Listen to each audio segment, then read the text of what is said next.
இப்போ முதலமைச்சரா இதுவரையும் தமிழ்நாட்டில் இருந்தவர் அடுத்து பிரதமர் வேட்பாளராக போகணும்னு கட்சியில பலர் விருப்பம் சொல்றாங்க. அதுக்கான முனைப்புகள் கட்சியில் இருக்கா? எந்த கட்சியில? திமுக. முதல் திமுக என்பது ஒரு கொள்கை இயக்கம். தேர்தல் வெற்றி தோல்விகள் திமுகவை அசைத்து கூட பார்த்ததில்லை. 75 ஆண்டு காலமாக பல வெற்றிகளை சந்தித்திருக்கோம், பல தோல்விகளையும் சந்தித்திருக்கிறோம். 1991ஆம் ஆண்டு முத்தமிழறிஞர் கலைஞர் மட்டுமே வெற்றி பெற்றார். திமுகவில் மற்ற அனைவரும் தோற்றோம். அடுத்த தேர்தலில் ஜெயலலிதாவே தோற்கடித்தோம்.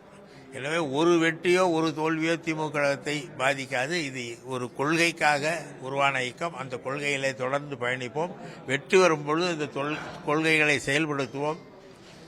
வெற்றி பெறாத நேரத்தில் அந்த கொள்கைகளை ஆட்சியிலே இருப்பவர்கள் செயல்படுத்த வேண்டும் என்று அழுத்தத்தோடு போராடுவோம்.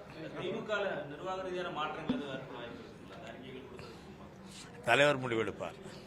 பிளே ஸ்டோர் மற்றும் ஆப் ஸ்டோரில் இருந்து பாலிமர் செயலியை QR கோடு மூலம் பதிவிறக்கம் செய்யுங்கள். செய்திகளை உடனுக்குடன் பெறுங்கள்.